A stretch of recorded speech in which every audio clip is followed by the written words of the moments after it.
Hey guys, Dr. Dex here. Today I want to talk to you about something that's very important. I'm sure a lot of you have your own answers to this, but it's about securing your loads. You can get in a lot of trouble if you don't properly secure your loads. I don't know how many of you out there have had this issue before where you've actually lost materials off the top of a truck. I personally have, so I take this very serious. So if you find something unique or interesting about this video today, don't forget to click that subscribe button and hit the bell icon to be notified when we're putting out new content. Alright, so what I usually do when I'm trying to transport decking, PVC decking is very slippery. It moves on you in a load. So I want to make sure that my load is properly banded. So you can see on this load up here, it's got a couple bands that came from the lumber yard that way. It's not a full unit, so they put corners on the grooved edges so the banding doesn't break the corners or dent them, and then they shipped it that way. Sometimes there's bunks underneath the load, but on this particular load it was not. So I had a couple options here. When I moved this with my forklift, the ends were kind of loose, so I knew that this unit wasn't really banded well. So that led me to use a certain technique I'll show you in just a minute, but I want to talk about my straps first. So what I use is a 4-inch semi strap, and I have these special semi, you buy them at different semi company, like commercial semi truck driving locations, like truck parts. You can get them at different commercial trucking parts and distributors and things like that, and these ones are weld on. So I had a buddy weld these on to my truck, and they're cinchable. So this is a cincher you can buy, again, at the same location where you get the straps. You can buy the straps, you can buy the parts to weld onto your truck, and you can also buy these bars. And this has a hollow end for if you need to do, like when I'm tying in my Bobcat and chaining it up, and I'm using the binders. When you use the torsion binders to do chains, that's what I use this for. But this is the end we're really going to use. It's kind of a textured at an angle, and it's used to cinch the straps down. So if you see right here, there's a couple holes in the cross part of the pin, and I can push down on this and completely let off the tension. And if I need to let it off more, I can do it again. Now the strap is completely loose. Okay? So normally, if my unit is banded well, I'll just use 2 of these straps, and that usually cinches down the deck boards and it holds them really well, and I usually never have an issue with things moving around. So now I'm going to cinch this strap back up, okay, just to kind of show you guys. Once you have it put where you want, I have some PVC corners that I put over the top of my decking so my straps don't collapse the sides of the deck boards, because these are all grooved boards, so I don't want to use too much tension without protecting the edge of the board. So here we go.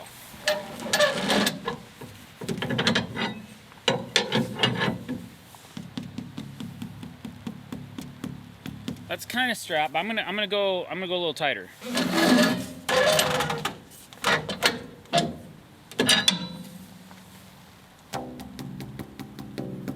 That's pretty tight. So that's a good amount of tension. That's going to keep this unit from rocking back and forth or shoving to and fro during transit. On this particular unit, because it only had 2 bands on it and I was able to actually move the boards inside the unit a little bit, I decided to run a complete strap all the way around my unit and cinch it as well.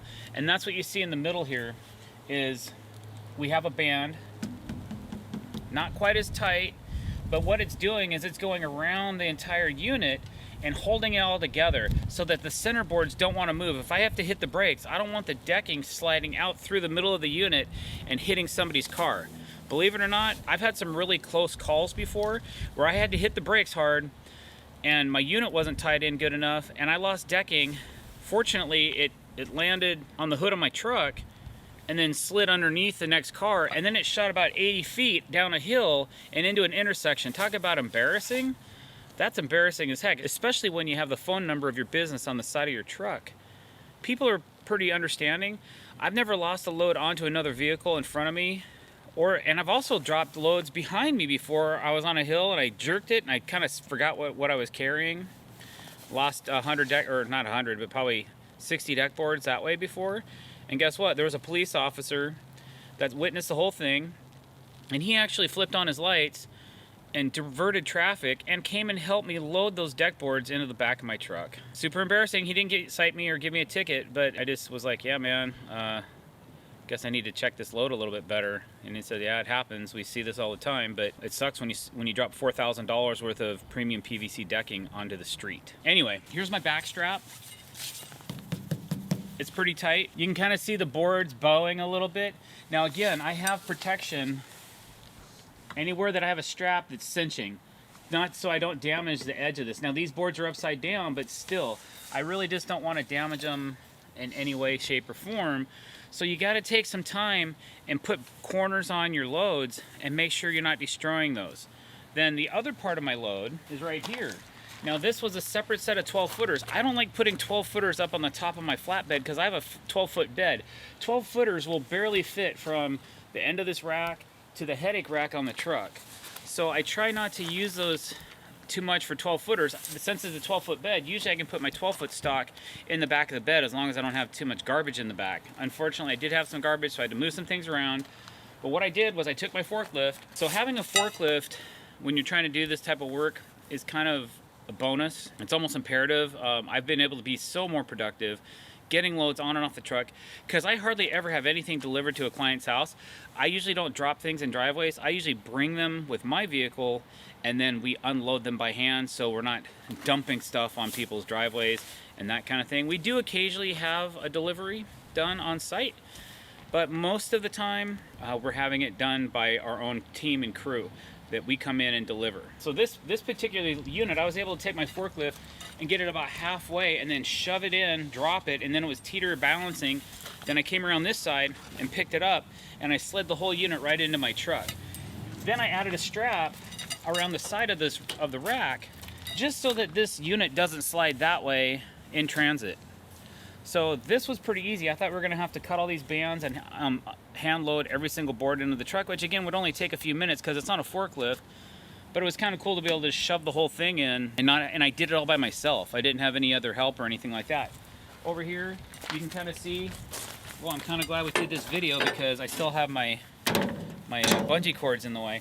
So you can see that I have hooks that hook to the side of the flatbed, and then they go over the side rails, but I don't strap over this rail because that would give me less tension. It would allow the unit to move back and forth if I'm taking a hard right or a hard left.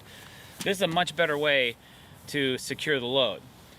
So the reason for the bungee cords is when the strap is loose and I'm trying to throw it over the truck, I have no way for this to stay hooked up to the truck. So I use a bungee cord and hook it to here,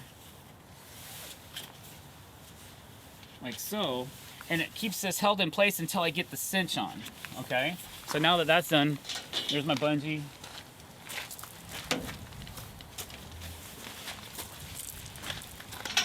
I've actually lost bungee cords before because I forgot to take them off like this and then they may strap loose.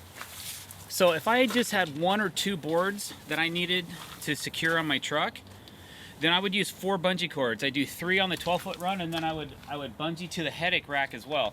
I've never lost a load that way. A lot of people are always sold on straps. I do have some smaller straps that I use for different reasons, but securing your load properly is so important. People die from getting hit with unsecured loads.